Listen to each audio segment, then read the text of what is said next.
It said everything happens for a reason, but maybe everything happens for a Reese's.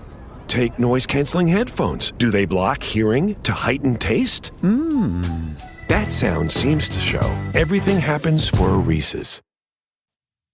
Usually the conversation around here is about football. Today, the topic is gas for one of the sponsors, specifically Mobile Supreme Plus Premium Gasoline. Let's start with the fact that Mobile Supreme Plus Premium is amazing. It keeps engines 3 times cleaner, so engines perform better for better gas mileage. Just ask motorsports legend Shirley Cha-Cha Muldowney. She raced top fuel dragsters in the 70s, so she knows a thing or two about gasoline. She also knows a thing or two about the 70s, so if there are any questions about leisure suits, vinyl, or fondue, fire away. One might wonder why they call her Cha-Cha. Like, is it a family name or a marketing ploy? Or maybe she thought it sounded cool. It's very curious. Getting back to fuel, Shirley and the team highly recommend Mobile Supreme Plus Premium Gas because it keeps engines 3 times cleaner for better performance and gas mileage. By the way, Cha-Cha Muldowney, she drove a pink car. Mobile. Legendary. 3 times cleaner compared to Mobile regular gas and port fuel injected engines. Actual results may vary. Visit mobilefuels.com for details.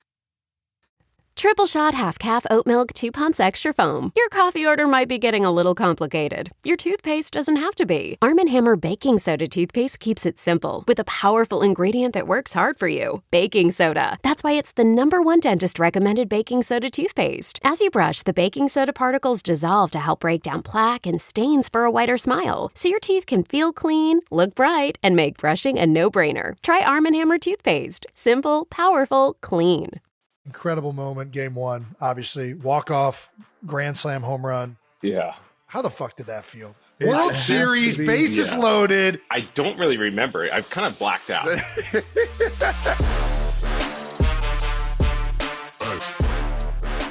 Welcome back to New Heights, a Wondery show produced by Wave Sports and Entertainment. We are your hosts. I'm Travis Kelce. This is my big bro, Jason Kelce. Subscribe on YouTube, Wondery Plus, or wherever you get your podcasts. And follow the show on all social media at New Heights Show with 1S. This is a very, very, very, very special episode of New Heights because today we've got World Series champion joining us. Woo! That's right. Jason, please do the honors as you always do. Tell the people who we have on the show today. Of course, Trav. Our guest today is from Fountain Valley, California. He's an 8-time All-Star, NL MVP, 2-time All-MLB first team.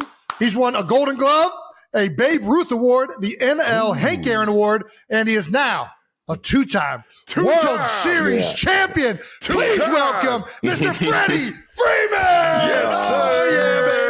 Don't forget that 2024 World Series MVP, baby. That's right. I appreciate you guys. Thank you. I like that hype right there. Oh yeah, you got to have fun. Bring it in with the energy, baby. Yeah, it's kind of. I still haven't really have time to sit and even kind of take it all in. It's been kind of a whirlwind. I did Jimmy Kimmel last night, doing parades, trick or treating with the kids. It's really nuts. So. But it's pretty cool, man. This is what, you guys know, this is what you start out to do every single year when you show up for us in spring training. And it's so hard to win championships, as you guys know. And to actually have it happen, a lot of things have to go right. Health has to be on our side. Be fortunate in that, Yeah, we were fortunate. We were playing really good baseball at the end. So to get another one, especially I'm from Southern California, so to have one when you're where you're from, it's pretty special. Fuck yeah, man. Yeah, that shit's got to be awesome, man. I mean, if you're a big enough badass, health doesn't even have to be on your side. You just play through everything, it sounds like. Seriously, man. Sometimes okay. The first couple rounds, I wasn't playing so good. But, health was not on my side, but we were able to push it through. And ultimately, when you do push your body through things and you come out on the other side with success, it just kind of makes everything that much sweeter. Of course. Does this one top the first one? I've been asked that. I don't like comparing. Sure. Understandable. Well, your first one's always special, and that group of guys that we had with the Braves was pretty amazing. I don't know. I think just because my dad was able to see so much of these games, since we're all from Southern California, I wouldn't say. I mean, championships are championships. They're both the best, and the next one's going to be even that much better than the others. I don't know. Baby. It's hard to compare them, but two great teams I got to be a part of, and hopefully with my time with the Dodgers, this is first of many. Fuck Nice. yeah, man. Love that man's mindset. What was the first thing you did after you won? When you got home? Like, what is... Well, that's the crazy thing. We went on getaway day. Right. So we had to fly. We left Yankee Stadium at 3 a.m., got to the airport, and we flew home. So we landed at like 9:30 in the morning. Perfect. And Nice. which is All Halloween. day. There you go. Which is Halloween. And we had to get the kids. I had to get Iron Man, Hulk, and Spider-Man ready to roll. There you go. Yeah, Dad let's mode go. right away. Yeah, immediately into dad mode. And we had a blast. This is awesome. And then we had the parade the next morning. We flew the Patriots plane home, actually. You know, they let us have the Patriots plane. Nice. Shout out to Robert Kraft. There you go. And so we were going to have like a big party on the plane. And within an hour, everyone was asleep. Yeah, right. Everyone's just like, this has Because it's been 5 o'clock in the morning, and we just like, when you give everything you have, you're exhausted after these Oh, games. yeah. And then And we I- celebrated in the clubhouse, and you have to That's do all what the it is. interviews, media. That clubhouse, it Yeah, looked fucking rocking in there. There was a lot of energy There being was- released yeah. in there. Yeah. There was a lot, and you just kind of spent, you know, you Oh, were yeah. spent, and so we thought we were like, oh, we'll just keep it going on the plane, and within an hour, I was asleep. I woke up after an hour. Everyone else was asleep, and I was like, "Yeah, we'll wait for after the parade to go. We'll try this again." Everybody just man. smells like champagne. Yeah, that's a smell of success. Just you know, beer, just beer and champagne being Yeah. tossed on everybody. Well, you don't before really the, like the taste of it, but you're just pouring it in. No Yeah, matter oh, what, you know? listen, it is. This is what we worked hard for to go through this. I Yeah. don't care if I like. I love this. I don't care if my eyes can't see anything because it's burning so bad, but I'm going to do this. you gotta go in with the correct eyewear, man. You gotta go in with those goggles next time. Some guys just want the burn. You know, like Kershaw, he embrace wants it. the burn. Like some feel guys it. love that stuff. Feel it. I had LASIK. These things are like very. I need to protect these guys. You know? Yeah. Pretty important for hitting the ball, no doubt.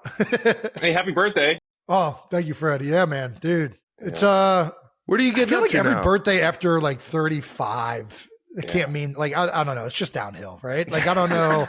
Well, things Sorry just to hurt anybody more and more. over. Yeah, right. Yeah. Now I just get excited for my kids' birthdays. Yeah. They're like, what do you want to do for your birthday, Dad? Are we celebrating this? Like, what are we doing? We're going to eat some cake?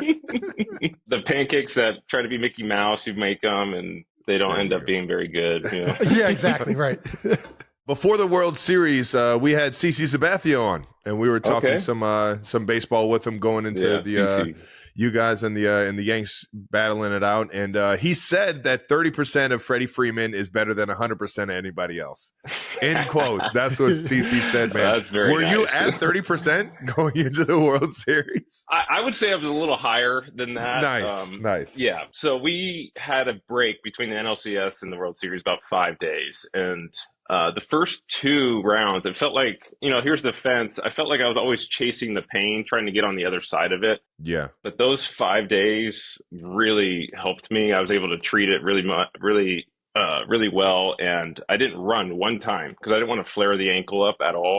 Yeah. So the first time I actually ran was in introductions into game one. And as I was running, I was like, whoa, I think I can This do feels this. good. You know? Feeling good. So I'm Let's giving go. high fives, and I make it to the trainers because everyone gets introduced and everyone's so excited. Like, you're not limping, Freddie? I said, I know, this is great. But by the 6th or 7th inning of every game, like my heel would start to hurt where the Achilles attaches into the heel. That's where it was starting to hurt because the spike of my cleat was going into my heel. For sure. Yeah, that sucks. By the 6th or 7th inning, it was kind of hurting, but the adrenaline would take over by then. But I would say I was probably around above 50% because my rib was okay by then. And I broke my finger too in August. So that didn't really help. But things were, it's just so many injuries. It's just crazy. We're kind of talking about it. You have to be fortunate to be able to make these deep playoff runs, man. Yeah. And you guys were battle tested in that regard more than anybody in the league, it seemed like. Yeah, we lost Glasnow. You know, Kirsch came back and then got hurt again. We lost Gavin Stone, who was huge for us throughout the course of the year. Yep. We were just losing relievers left and right. We lost Evan Phillips, who was one of our better relievers all year, right before the World Series.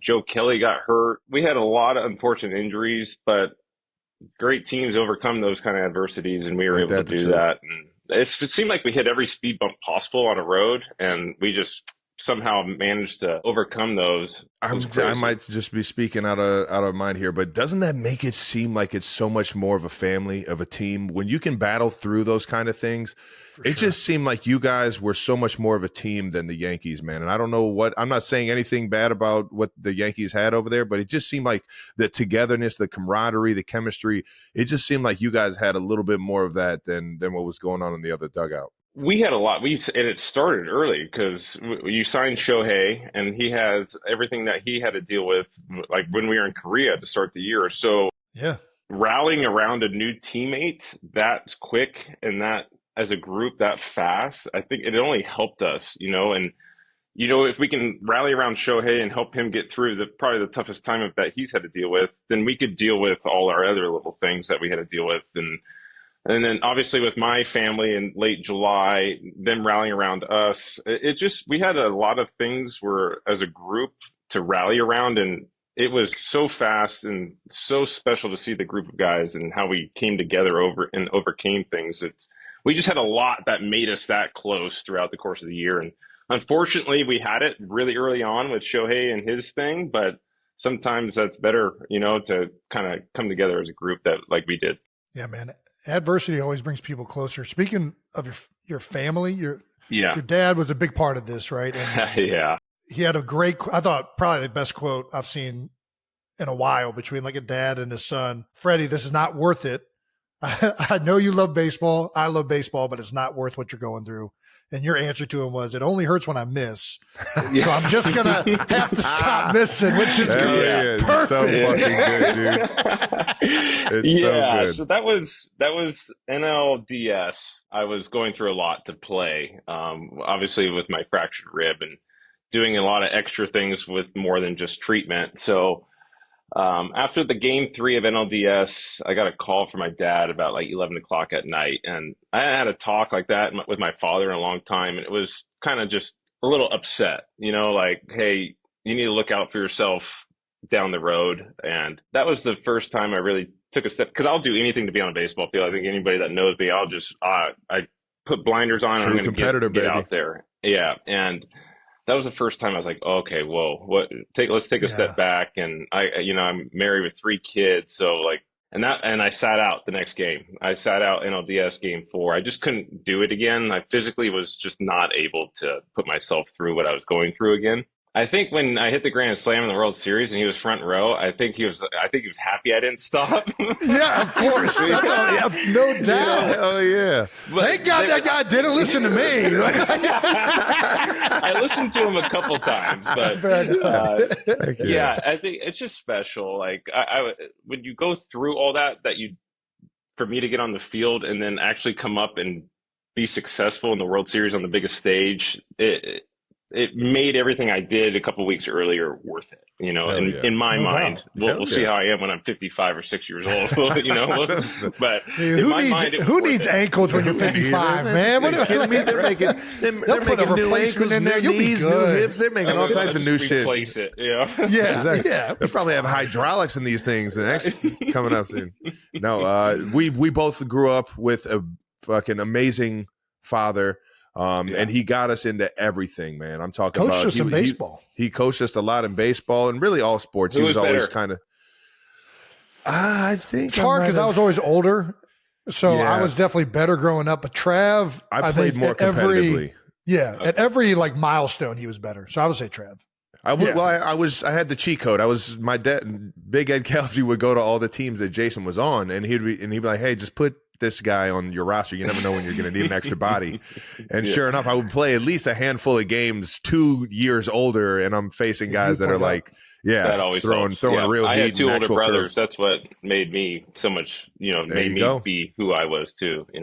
That's all it is. You find a way to get through it, man. But our father was so responsible for our love of sports, our love of just competing. How much was your dad responsible at getting you into baseball? Oh, I wouldn't be here without him. Yeah. Obviously, I have 2 older brothers that love baseball too, but obviously my dad is the one that loves baseball to the core. Nice. Was he always a Dodgers? No. So we grew up actually in Orange County. So I grew up 10 minutes from Angel Stadium. Wow. But my dad is from Canada, and he grew up a Tigers fan because he grew up in Windsor, Ontario, in Canada, so right across the border. So he was a big Tigers fan. Yeah, fuck yeah. That's right. And then my grandfather moved to California, and so that's how we came to be in California. But I grew up an Angels fan. My favorite player was Garrett Anderson growing up, just that left-handed, beautiful, sweet swing from the left side. So hell yeah, baby. When people ask me, like, what advice do you have for my 10-year-old? I said, it's not for the 10-year-old, it's for you, the parent. Like Right. My dad loved practicing and throwing batting practice and doing those kind of things with me every single day. So cool, man. when you have a parent that loves it just as much as I loved it, it kind of match made in heaven. So my dad was the one that led me to baseball, and then obviously I just loved it. He was fueling that fire, man. Yeah, and he still throws me batting practice to this day. Is that right? Really? Yeah, in the off season. So like right now, I'll take about 2 months off of baseball activities. I start working out tomorrow, but baseball activities I don't pick up till January, and I'll go to my high school in Orange County, and we'll go and spend an hour together, and I work out with him, and he throws me batting practice. He's 69 years old, and he still throws. And the last 2 years, he goes, Freddie, I'm not very good anymore. I said, but that's the thing. I said, Dad, it's not about that. It's about the hour we spend together, Like, I'll figure it out in spring training. I hit every day there, but I just want to hit with you, and this is our thing, and so cool. Yeah, man. he's still throwing. He thinks he's not very good, but I think he's great. Nice, man. He's getting somewhere over the plate. Yeah. Hell yeah, man. Yeah. That's so fucking cool, man. Yeah, well, you guys have shared an incredible moment, game one, obviously. Walk-off, grand slam home run. Yeah. How the fuck did that feel? Yeah. World Series, bases loaded. Like, what does that feel like? Yeah, I don't really remember it. I've kind of blacked out. Dude, I can only imagine. We talk about it all the time. You're trying to remember. I got really excited. I can't. Yeah. I can't remember the feeling. But when they walked Mookie intentionally, which I knew they were going to, left on left, you kind of figured the situation out. And I started replaying. So I watched Shohei's at bats against Nestor Cortez, because every time Shohei walks into the box, the pitcher feels like he's back's against the wall. So I was like, what is he going to throw if he thinks his back's against the wall, which it was. This is brilliant, man. Fuck. Love this. And he was throwing cutters and sliders away to Shohei, and then like heaters in and up and in. So I usually look away to just drive the ball to left center. And I was like, you know what? I'm going to switch this up, and I'm going to look closer to me, so I don't swing at the cutter or slider away. So I was looking heater in to like up and in. And I guessed right. That's fucking perfect, dude. He threw it right so good in the spot I was looking. And I mean, you still got to hit it, and you still got, because you miss mistakes all the time. But I just hit it, and I knew it was gone right when I hit it. Those are the ones where you just hit. Woo! And I don't know why I went good, Statue baby. of Liberty or anything like that. It was just.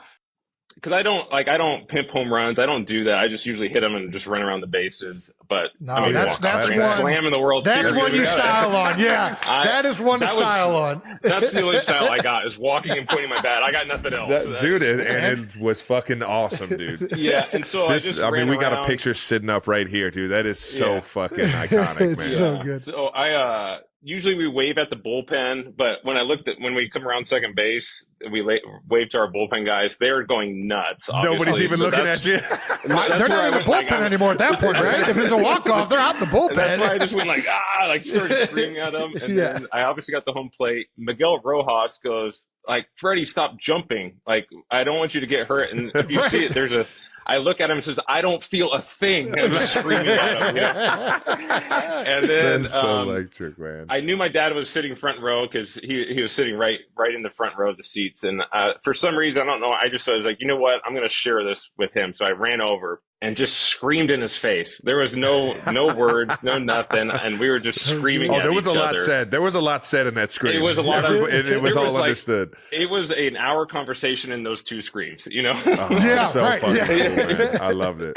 It was just like, you can't script it. I mean, bottom 10th, World Series, Yankees, Dodgers. Everyone's been talking about it all week, and to walk it off and be the first one to do it on a grand slam, that was, I wish I could remember that feeling though. Dude, this is like a legit, just thinking about it, dude. it's like a legit Kirk Gibson moment. Like this is it's crazy, man. It's unreal. Kirk actually reached out and said congratulations. Did he? So that's cool. He's a good man. He does radio TV for the Tigers now, so I get to see him quite a bit. Nice, but it's the link together now is pretty special because he came out and hit that home run against Dennis Eckersley, and they won the World Series that year. But then, like Joe Davis calling that, couldn't have asked for a better call on that. Yeah. It's all about the announcer sometimes. If they nail it with the call, it makes it that much better. And luckily, we have Joe Davis all year round, and then to have him for Fox too, and that was special. Everything just went perfectly together. Well, I want to go back to what you were just talking about because I love nerding out about, I guess, players' process. So when you say you're looking in, what do you mean by you're still looking at the ball coming out of his hand though, right? Like So, So I'm a lane hitter. So let's just put a square up. So usually I'm looking outer third of the plate just so I can stay in and just line everything to left center because I'm left-handed. Okay. So instead I X that out because if I'm looking out there, I might swing at the cutter and slider going away from him. Yeah. Oh. And I don't want to swing at that because that's just I'm going to be dead if I do that. So instead I looked on the inside part of the plate, so closer to me. And so if I'm looking there, if anything's middle to middle away, I'll just check off of it. I won't even attempt to swing at that. Yes. And so that's why I went closer because if he throws the cutter or slider in that lane, then it's going to end up middle. Right. And then I could still hit that. But I wanted to bring it closer so I wouldn't have to swing at any pitches going away from me. That's why I did that. Sure. That's brilliant. Yeah. Dude, it's awesome, weird. It's just because it's just lame. It's awesome. It's science. I hear you. It's the theory. It's science in here. It sounds crazy when you talk about it. Dude, it doesn't sound crazy. It actually sounds awesome. Dude, what were the reaction from the kids? How crazy was that seeing the little ones after you hit a home run like that? Yeah. In the World Series? So Charlie, my 8-year-old, he's like, so I hit the home run and that's all he's asking. He goes, Daddy, are you going to be the MVP? I said, Charlie, it's been one game. The only thing the 8-year-old cares about. I said, oh no, Charlie, there's a lot of games left. But my 3-year-olds don't really understand what's really going on. So, but they were all excited. They don't care if you go 0-for-4. That's the beauty of it. 0-for-4. You're still dad. But Charlie is really into baseball. And knows everything about it. So he was pretty fired up after the game. Hell yeah, man. You got to start throwing some BP with him if you haven't already, man. Oh, yeah. If he's got practice tonight, I'll be taking him too. There we go. Nice. There we go. Might need a mask and stuff to hide, but. Yeah, right. Yeah. Dude, we got to talk about this fucking, in my mind, absolutely hysterical moment in the World Series. One of the fucking Yankees fans tried to take a ball out of Mookie Betts' glove, dude. He didn't try to. He did. Oh, yeah. Oh, my fucking gosh, dude. How fucking absurd was this? Yeah. What were you guys saying in the bit? Was that motivation? These motherfuckers are fucking yanking the ball out of our gloves. Fuck these guys. So I'm in first, and I'm watching him going, I'm yelling, you got room. Just, he can't hear me anyway. I don't even know why I was saying that, but that's just what you're taught to do. That's what you're supposed to do. And so heavy on the comms. Catch it. And then I see him he's not coming back into play. And I'm like, what is going on? And then I can see them trying to rip his glove open. And then I see the ball go flying out of his glove. I was like, what just happened? And then all I'm thinking about was, is this an out still? I don't know. I was worried about an out. Is that allowed? Is that allowed? Did he catch it or not? What just happened? I've never seen this before. Is this in the rule books? Yeah. Have they found a rule for this yet? Is he out? Yeah. So afterwards he goes, I think he said that's one of the only couple of times I've wanted to fight someone, in the stand. Sure. Mookie's a great dude too, man. You don't see him as wanting to fight somebody. He is as good as it gets. Happy go lucky all the time. Hell yeah. But then I see the afterward because it's hard to see it in the moment. I didn't have a great angle of it. I just see the ball flying out, But afterwards, you could like the still picture is the fans.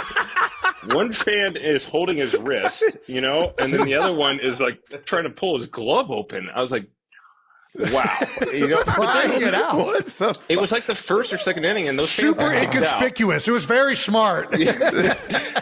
They were there for 2 innings, spent $10,000 probably on those tickets, and kicked out. You know, and I'm just like, geez, that's a waste of money, huh? Not just kicked out. I think they got a lifetime ban. Yeah, they got a lifetime ban. They're like never going to be able to go back to a ballpark. They weren't allowed for Game 5, but I don't know about. They're season ticket holders, I guess, for the Yankees, and I heard they said if any of that, they were planning that forever as season ticket holders. Like if that ever happened, that's what we're gonna do.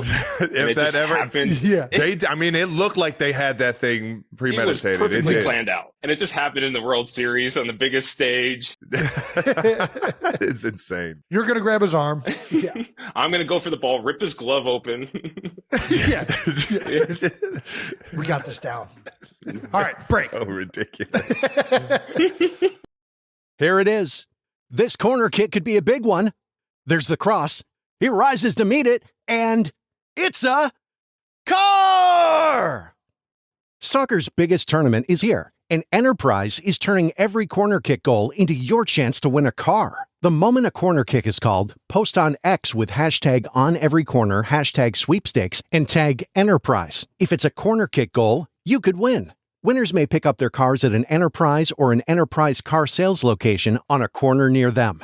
With over 1,000 corner kicks expected, that's a lot of chances to win. For more details and an additional chance to win, visit oneverycorner.com. No purchase necessary for legal residents of the 50 U.S. states and D.C., Puerto Rico, Canada, Ireland, the United Kingdom, France, Germany, and Spain who are 21 and older. Sweepstakes ends July 19th, 2026. Void where prohibited. Prize awarded if a corner kick goal is scored. For entry details and official rules, visit oneverycorner.com. With the Spark Cash Plus card from Capital One, you earn unlimited 2% cash back on every purchase. And you get big purchasing power, so your business can spend more and earn more. Stephen, Brandon, and Bruno, the business owners of SandCloud, reinvested their 2% cash back to help build the company's retail presence. Capital One, what's in your wallet? Find out more at CapitalOne.com/SparkCashPlus. Terms apply. Let's talk a little bit about the Dodgers team. We were talking about the adversity you guys went through all season long. You still ended up the best team in baseball through the regular season, 98 games. So, yeah. Do you prefer being the favorite or the 1 seed? Baseball is weird. Like, I guess you guys are the third team in, what was it, like 15 years or something like that? What is it, third team it's been a while since that 2 number ones, I think. 95, yeah. Yeah. 2 number 1 teams to be in the World Series. Yeah, there's some crazy stat. But the last 3 years, they changed it where if you have the best record, you get like 5 days off or whatever in between. Yeah. Man, that's huge. The previous 2 years, we lost in the first round. And the year before, we got swept. And then the year before that, we won the first one, but then lost 3 in a row. So there's always this talk of what's best, what's smart. I'm like, but we want to be the best team. We wanted to be the 1 seed because then we got home field advantage the whole playoffs, you know, and you could see we started off at game 1 and 2 at Dodger Stadium in the World Series. Why would you want to start on the road? You know, like that doesn't sound great. Especially in a jungle like New York, man. You know, and get your own fans. Hell yeah. You're sleeping in your own beds. You know, you're not in hotel beds. There's so many more pros than cons than doing that kind of stuff. So I think it was just a lot of talk about, because we didn't play very well the previous 2 years. So let's maybe be the 2 seed. Let's get this instead of get this matchup.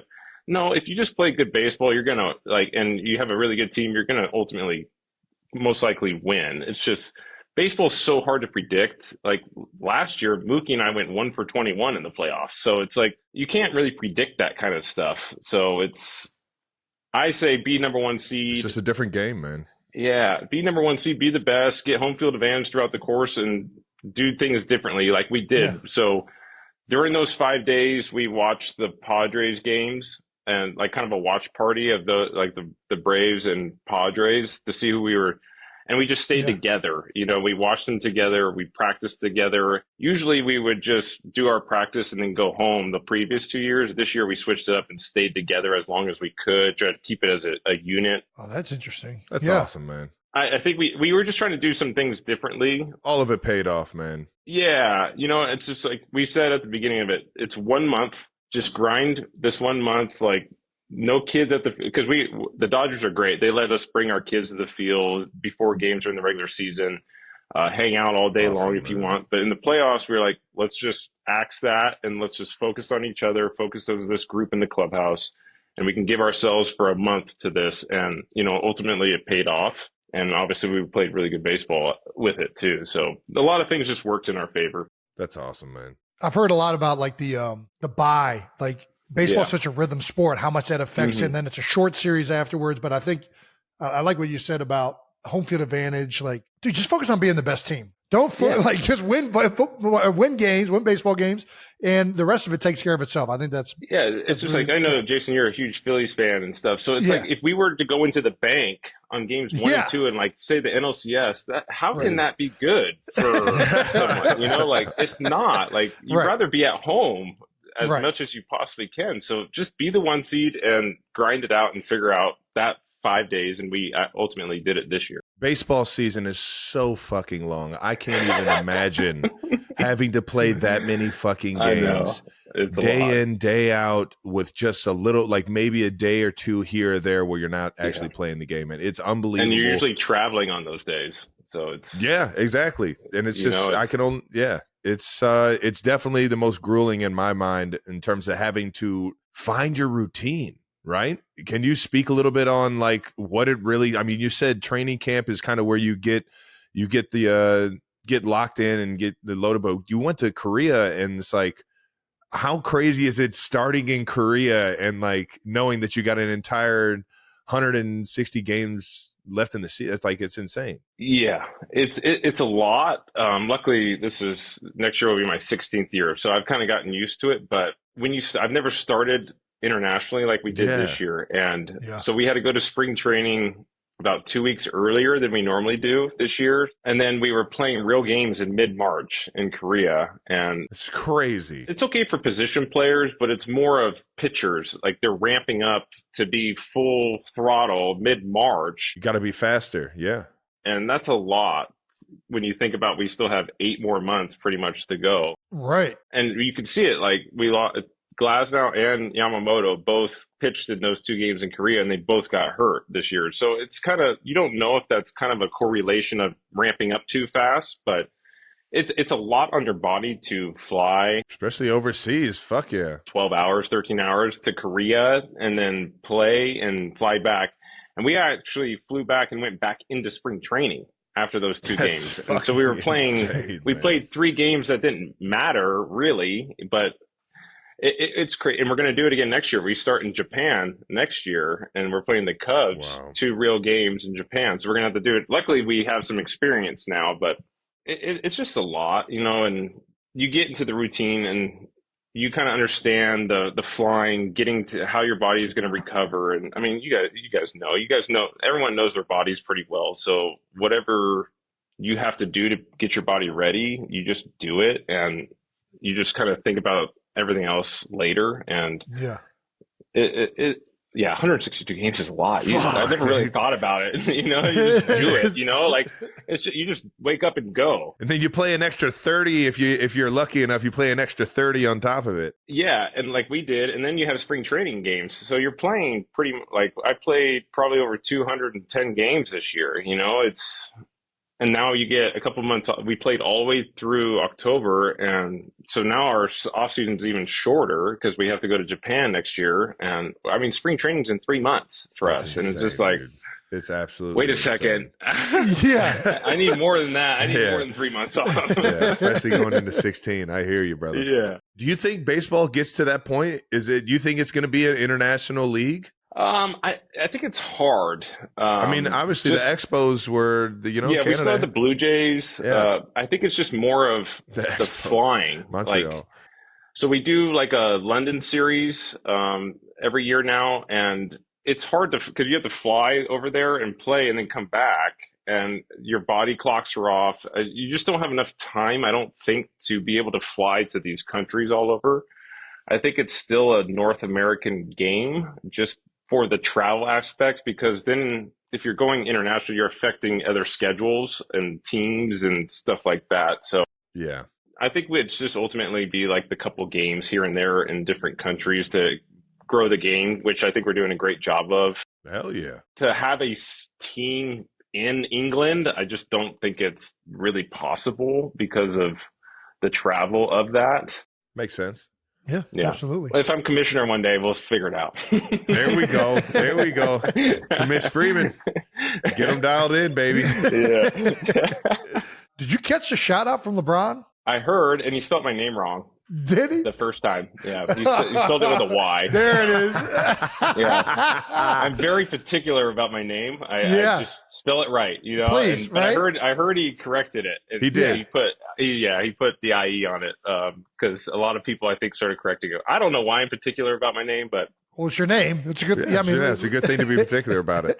There we go. Yeah. Yeah. LeBron's come to a couple games, you know, throughout the course of the regular season.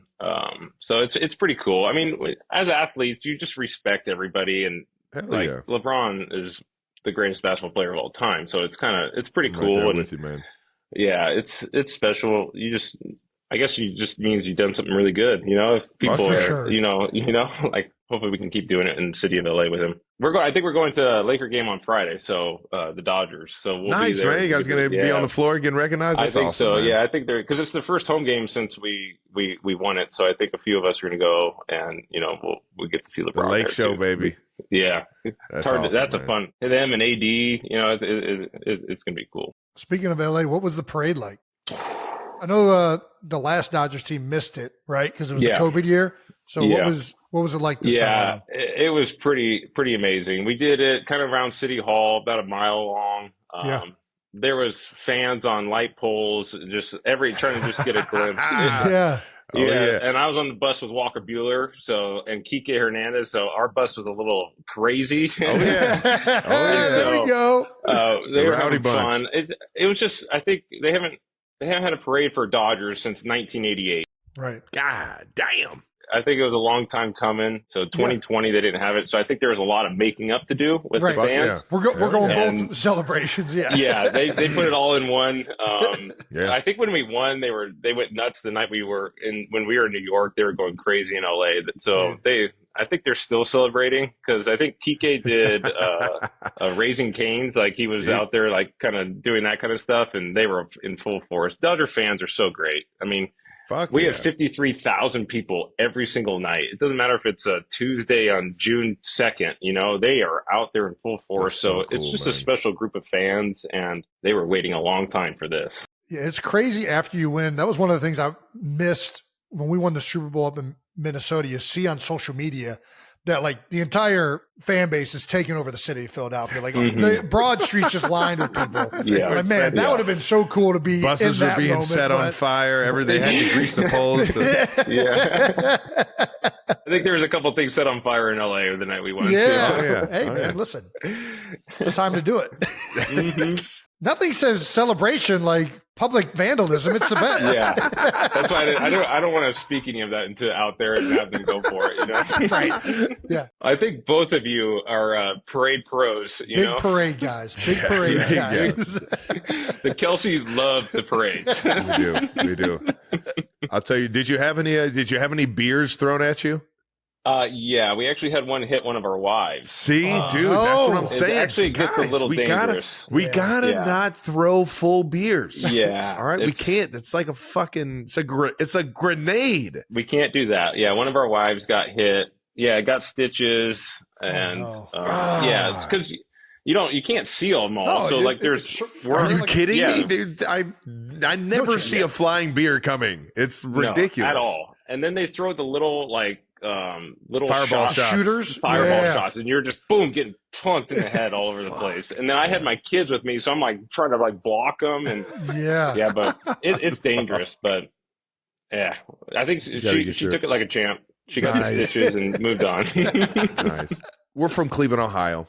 we think of LA, New York, like these are like the mecca of sports, right? All the Dodgers, the Lakers, the Yankees, the Knicks. That's like, it's kind of like the legends. I mean, Gretzky played both sides. He played for the Rangers, he played for the Kings. Mm-hmm. You're literally one of those like coastal legends that have ever played the game. Like, dude, you're probably going to have a statue outside of Dodger Stadium of you holding up the bat after you hit the fucking World Series home run, dude. How fucking cool is it to like play in like a big market like that and to just reap the benefits of like having 53,000 in the stadium every single game?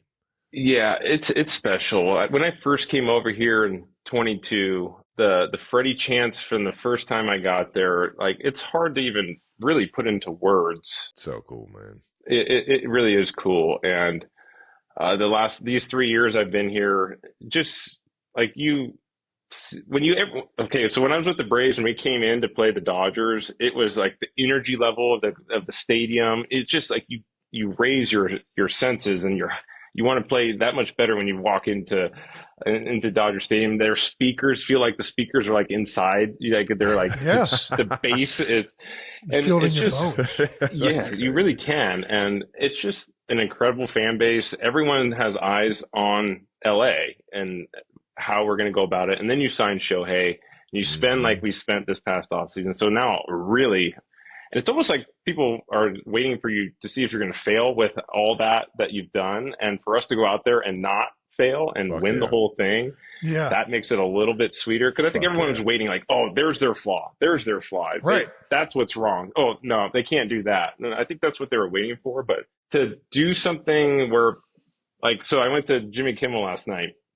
We got picked up and our driver goes, you made me cry 3 times this year, and it's like one was the Grand Slam, obviously with my son Max, and the story of my dad. So it's just when you have people that care so much, and for you to be able to do something to make people happy, and that's why we play sports. It's to bring joy for 3 hours, 4 hours to people, and to be able to bring that to households around LA, California, Dodger fans all over, I think that's what's more cool to me after all this time. And to bring a championship to Southern California, where I'm from, that's pretty special too. And for my dad and my family to be there. Yeah, I don't know about the statue. I feel like you have to play more than 6, 7, 8 years with one team, but we'll see. Or you just got to hit a grand slam in the World Series. Nick Foles has a stat. Yeah, just walk off grand slams every year. I'd rather not do that. I'd rather just win 10-0 every time. There you go. Dude, what was it like? Was it the circus that everyone felt like it was going to be, bringing Shohei Ohtani to LA? How crazy was it when he first got there? Did you like feel the attention kind of go up a little bit more, or what? Oh yeah. So the first day I showed up to spring training, Shohei was already there. And I'm pulling in, and I've already spent 2 years with Dodgers. And when I pulled in, there's probably 100 cameras just filming every car that drives in, and because they don't know which one's Shohei or Yoshinobu, Yamamoto. Yeah. So it's mostly all the Japanese reporters. And I've never seen so many cameras throughout the course of the year than I did this year. It was mayhem everywhere we went. And so Shohei started leading off at the end of the year, and we have Mookie hitting second and me hitting third. And this Mookie and I started laughing. So it's like, say it's the top of the 8th or top of the 9th, Shohei has his last at bat. 15,000 people are just immediately get up out of their seats and just walk out of the stadium. They're like, oh, Shohei's done. So whoa, stop it. And Mookie and I are on deck, and we're like, geez, they don't care about us at all. Way. That was quick. No way, like, dude. Man, okay. And that's what it's like. Shohei is such a global superstar. Right. And everywhere he went, every city, they want to see him, rightfully so. I mean, he went 50-50 this year. He's going to win first MVP as DH. He's just incredible. And what people forget is that he's rehabbing Tommy John. And so he was rehabbing and getting his arm, and then he goes out and hits 50 home runs. It's special, and to watch him go about his Insane, business man. every day, it's crazy. And he's going to be pitching next year, and it's Right it's back on the mind blowing. It really is. That's what we do in like Little League, and he's doing it in Yeah, the right. big leagues. You know, like it's mayhem everywhere we go because of Shohei. That's awesome. It's got to be fun as hell, man, and probably a little bit sweeter when you can find a way to come together. And I know he had the shoulder there at the end of the World Series, so finding a way to win it for him, knowing all those cameras are on him and Yoshi, man, that shit had to be cool, man. Yeah, I mean, we don't, but like even though he got hurt and we were able to bring it home for him, like NLCS, the home run he hit off the Cease and the NLDS, like there's so many moments. And that we would never be where we were without Yoshi and Shohei. And, for Shohei to get hurt at the end of game 2 and for us to still go out there and win it, that just shows you how good our team is. And it will be for a long time. It should be a special few years, hopefully. You guys got a good culture, man. It seems like everybody's in it for the right reasons, man. Freddie, we end every interview with a segment called We Gotta Ask. You don't have to answer, though, so you can tell us to fuck off if you don't want to answer it. It won't be anything too crazy. And it's exactly what it sounds like. We're going to ask you rapid-fire questions, and you decide whether you want to answer them or not. So, Okay. Jason, jump it off. Yeah. If you didn't play baseball, what sport would you have played? Ooh, probably wouldn't have played a sport. Wouldn't have even done it. Did you play it? No. Any other sports growing up? I wanted to be a CPA. Time out. Nobody wants to be a CPA. wait, a what? What are you talking about? Yeah, that's my You dad wanted to owns do his own taxes? Yeah, my dad owns his own CPA firm with my uncle, his brother, Freeman and Freeman CPAs. And Okay. I love shout numbers. out to friggin' Free. Let's go. go. I've made my dad retire though, so he's not. All right. Not doing it anymore. I wanted to be a CPA. I know it sounds crazy, but I was going to be doing your taxes, you guys. Do you do your own taxes now? No, I don't. I gave up on that dream a long time ago, guys. That ship sailed 20 years ago. Nice. That's so fucking funny. I'm not going to lie, I was not expecting that. You weren't expecting CPA, not huh? one second. That's the amazing. first time, I think, and the last time probably. In 2017, you defected to the Canadian national team. Okay. How do we get you back to the U.S.? How do we get you back on the U.S. team? I wouldn't say I defected. Yeah, right? So, I mean, if anybody knows my story, both my parents are Canadian. They're born and raised in Canada. I lost my mom when I was 10 years old to melanoma skin cancer, and she never became a U.S. citizen. She was Canadian through and through, so I represent Team Canada on the national stage to honor my mother. That's beautiful, man. I don't know if that's what she would want me to do, but that's what I feel like I should be doing. So unfortunately, I don't think I'm going to be coming back to the United States, and that it's just I do it for my mom who passed away when I was 10. Yeah. A story like that, man. Hell yeah. Go ahead. That's as good as a reason if I've ever heard, eh? Yeah. Yeah, dude. CPA and defecting to Canada. What else we got? Yeah. In April 2021, you were struck out by Cubs first baseman, Big Riz, man, Anthony Rizzo. Oh, jeez. Yeah. Should the Yankees have maybe just thrown him in there at the game when the bases were loaded there in the World Series? He actually said that to me in Yankee Stadium. I think it was game 3 or 4. He goes, "You know what? I should have pitched, against you."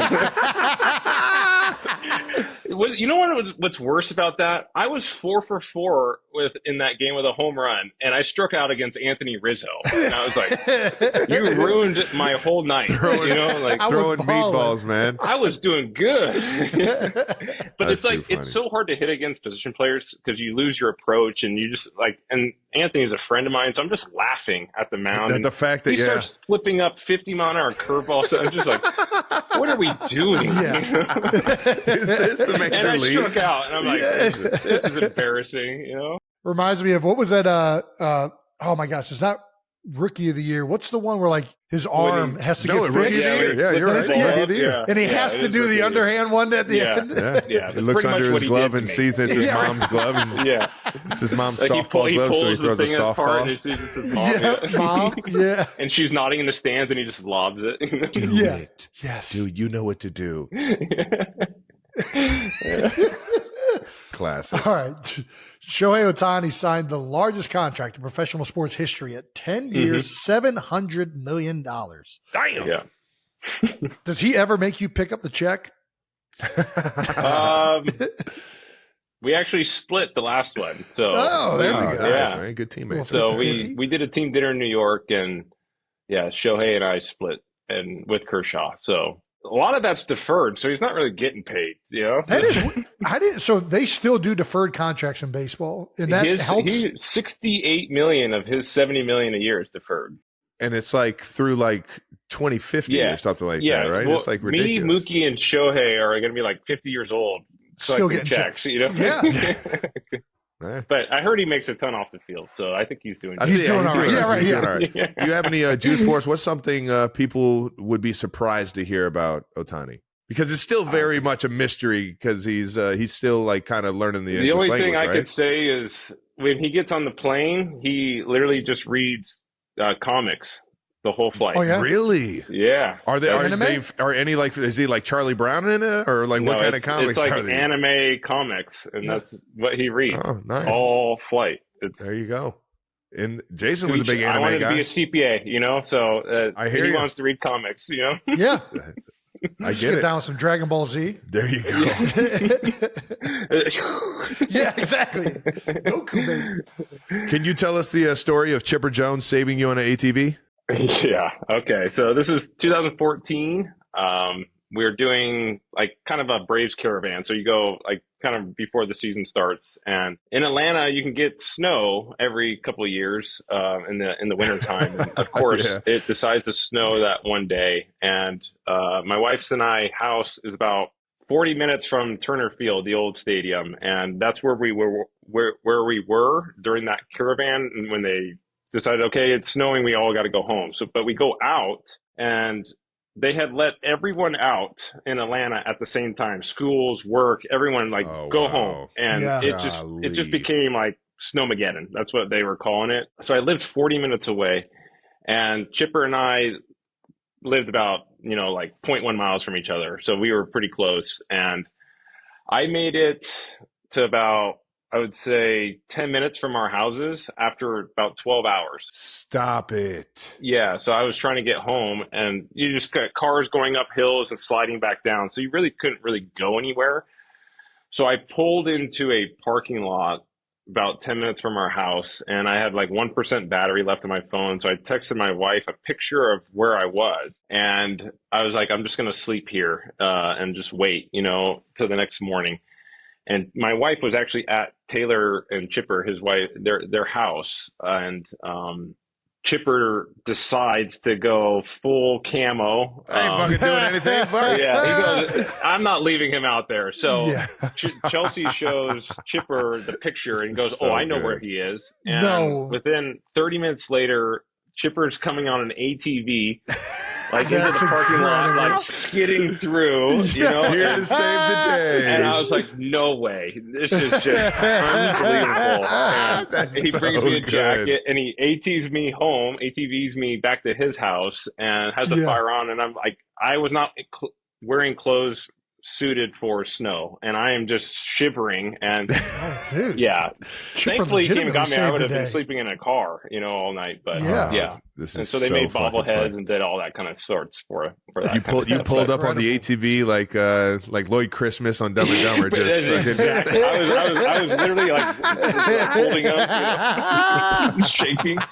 It's a good story now, but at the time I was not the best. Good. Dude, I'm not gonna lie though, that had to be pretty epic. You see the ATV coming right at you, like, what the fuck and is he this? slid it into it. It wasn't just like came up and just stopped. Dramatic. Let's go. That's epic, dude. He was having so much fun with it, 18 miles to the gallon on this hog.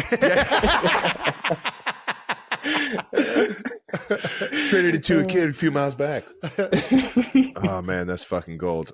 All right, you were voted friendliest infielder to chat with on base by your fellow Major League Baseball players. Did that surprise you? What happens at first base to even have this be an award? Yeah, I didn't know that was an award until I got told that I was voted that. I mean, I'm friendly. I like to talk to everybody. if you get a hit and get to first base, I always tell you, nice job, nice hit. This game's hard. Yeah. Fuck yeah. Life is hard. So I'll pick you up. And a lot of them, since I've been playing so long, I've gotten to know a lot of people. So most of the time, like, we're just kind of like just talking about life. And obviously this year, everyone kept asking me about, my son Max, and it's just conversations. But usually around August, people start talking about fantasy football at first base, like who you're going to take and stuff like that. It's just, I just talk to everybody, because sometimes when you do talk to someone, you can pick someone off. And there you go. Train of thought. Get them distracted. I'm not trying to do that. I'm actually That's a Jason Kelsey move if I've ever. Yeah, I'm just generally like talking to you. But if we do pick you off, I'm sorry. But Nice. no, I just talk to everybody that gets to first base. It's fun. Sports is fun. It's not football. I'm not trying to like hit someone. It's Right. Baseball is different. Well, it really you got to is pick those different, battles so. too in football. You don't want to get anybody too fired up, too riled No. up. Like a guy like Max Yeah, Crosby, exactly. you only want to talk so much shit to Max. Max is going to turn into absolute fucking havoc if you say the wrong things. Who's the guy that you would vote for? Is the friendliest? Like Lindor, Francisco Lindor, when you get the second, it's always great. Like, and then like Ozzie Albies, Brave second baseman's wonderful. Rizzo, obviously at first. Joey Votto was another very talkative guy at first. Fuck yeah. So there's a lot of guys in baseball are just friendly and kind of just talk. But being a first baseman, you encounter everyone. So there's a lot of good guys in sports. But I go with Lindor at second base. He's probably the next friendliest. Have you ever pulled off a hit and ball trick? No. Gosh. Do you think it's like, dude, I don't want to go that low. That's kind of. Yeah, that's bush kind of. league. I think it's kind of frowned upon. I wouldn't do it. No, I would have beat you fair and square. Coach is like, we're doing it this week. We can pull it off. I'll just tag you and throw it back. More because if you don't pull it off, you look like an idiot just trying to tag someone on the base. Or waiting. It's just, come on, just throw the ball back to the pitcher. So good. What's your least favorite pitch? I think the hardest pitch to hit is a well-located fastball. Like, to be honest, if you can locate your pitches, pitching always is going to be better than hitting. If you can locate your pitches, you're always going to get us out. It's so hard to hit that, but hardest thing in sports. I just don't like cutters. So stuff from right-hander moving in, even though I did hit a couple of them in the World Series, but yeah, but just a few. That's a good way to answer it. Just the pitches that you're really nailing. Well, I don't want to tell people. Man, I really hate when they throw that fastball right down the middle of the plate. It's the worst. Like I don't like cutters. I don't want to see like 90% cutters next year.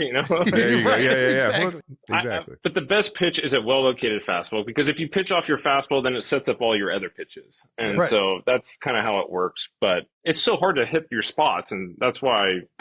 We make what we make, because it's hard to hit those spots three times in a row. No doubt. But I say well-located fastball, hardest pitch. Nice. Awesome. Well, speaking of well-located fastballs and pitching, Jason thinks they should move the mound back in baseball. He said it's getting. I thought it might increase offense a little bit more. Just a bit, just like maybe 1 foot. Go back to Commissioner Freeman. Do you? Would you ever consider moving the mound back in baseball?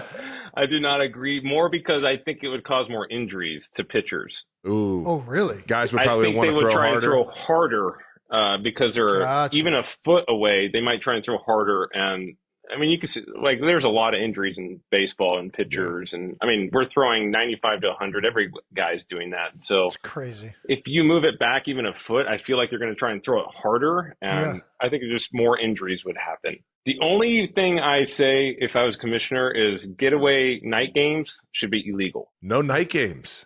On getaway days. Oh, nice. Yeah. I got you. CC said the same thing. Yeah, CC said the exact same thing. We're getting in at 4 a.m. Like, there's no way our bodies are good enough. And like the next day you're just grinding, and you're not your best self. So I think we should do getaway. That would be my only thing. But I get the Sunday night baseball and stuff like that. But yeah, the league should do that, man. That seems doable.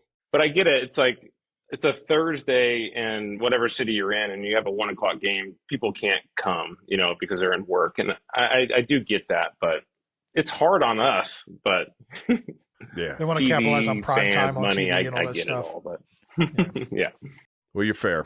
You're a fair guy. We've asked a bunch of guests this following question. Do you think there are any Major League Baseball players that could cross over into another sport, whether it's the NFL, NBA? Oof. I saw I'm sure Mookie there running some are. routes before. Yeah. I've seen Mookie running some routes. He can do. He's pretty athletic in a lot of different sports. Mookie could do it, but Mookie is also 155 pounds. So Yeah. if he got hit, I don't know how Mookie is going to get back up. You know, Hey, I would say Mookie bowling. He already does it. Yeah, he's already a he's unbelievable pretty much bowler, a professional bowler. I think there's guys that could do it. It's two sports is so hard. Like at the highest level, I mean, yeah. you guys are like, there's no way we could go in there and run a route and catch a ball with someone coming and going to take our heads off. I am going to be running straight to the sideline. Please hold me. It's just what you guys do is special. What we do, what basketball players like, it's just there's a reason why you guys are the best, and let's just stick to one sport. I think that's smart. Just crazy talk. Maybe I'm sure there's golfers, like pitchers and golfers. Dude, there's some guys that's that a whole thing. Golf is crazy too.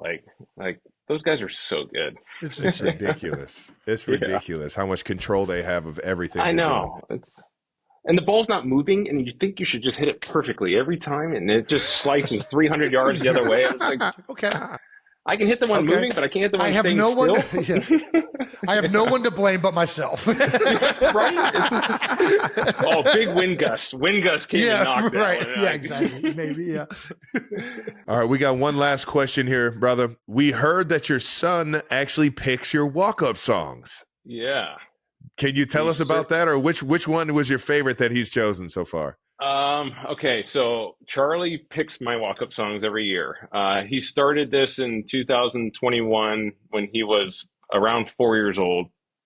I was driving to the field one day, and I said, when you're old enough, I'll let you pick my walkout songs. And he goes, well, Daddy, I'm old enough now. And I said, okay. So Nice. he loves Bad Bunny. Loves Nice. Yeah. So Nice. he's grown up in clubhouses and Spanish music's all over the place, and we actually took him to a Bad Bunny concert in spring training this past that's so year. cool, So man. That's I've had Bad Bunny as my walk-up songs for 4 years. And the first year in Dodgers, he picked a different one. He picked Baila Conmigo, which means dance with me. And that's kind of the song we've kept. But then he has another one. He picks Bad Bunny every single year. So Does he speak Spanish? No. Does he understand the songs? If he knew what Bad Bunny was saying, I don't. I wouldn't allow him to listen to the music anymore. There was one song he picked, and I told Chelsea, I was like, we can't play this song. I can't walk up to the plate. Because everyone, like Dodger fans, speak Spanish. So I'm like, I can't walk up to this. And I'm like, I'm a married man of 3 kids. And what he is saying doesn't correlate Way to with do your me. homework, And though. yeah. Way to do your I looked up homework. some lyrics, and I said, Charlie, we can't pick that one. You got to, yeah. Sorry, Sorry, we're gonna have but to pick another one. sorry, but But actually, we'll you're see, gonna have like, to stop listening to that. I can't have you out here just singing those lyrics. He actually did say, he goes, Daddy, I might pick something else other than Bad Bunny next year. Yeah. So I'm like, whoa. So we'll see. Right. Maybe he picks my neck, my back. But it's been Bad Bunny for 4 straight years. So we'll see what. Hey, it's working. I know, right? Maybe you got to stick with it. And Bad Bunny is a great dude, man. I got to meet him a few weeks ago, man. He's awesome. Oh. He's picking some good. He's picking good dude, good guys' music. Well, Well, brother, yeah. that does it, man. Yeah, that was fun, guys. Freddie, You guys are awesome. thank you, the dog. best. Appreciate it. Thank you so Yeah. much. for joining us. Congratulations, No, World I Series thank you, MVP. Couldn't be Yeah. happier for you, man. Family Yeah. guy. Go ahead and enjoy this off season I appreciate it. and all the Go get you doors that another one, open up Travis. when you. Hey, you know I'm working for it, baby. Yeah. You know yeah. it, man. I'm gonna start listening to some Yeah. Bad Bunny right now. You're the best, all right, brother. guys. You know it. Appreciate you guys. All righty, and that wraps up this episode of New Heights. That's right. Thank you, of course, to our guest, Freddie Freeman. Ready, free. Make sure you subscribe on YouTube to the New Heights channel and follow New Heights on the Wondery app or wherever you get your podcasts. We'll be back with a new episode on Wednesday, of course, and that'll be to recap Week 10 in the NFL. Reminder, you can listen to New Heights episodes early and ad-free now by joining Wondery Plus in the Wondery app or on Apple Podcasts. You heard that, man. Go ahead and join the Wondery Plus, man. Let's hear about us talk about some film reviews or, just the old Heights Hotline. That's right, ladies. All right. Once again, New Heights, a Wondery show produced by Wave Sports and Entertainment. Follow this show on all social media at New Heights Show. That's with one S. And thanks to our production and crew. We love you guys. And to the 92%ers, we love you guys too. Thanks for tuning in this week, man. We'll see you guys next week.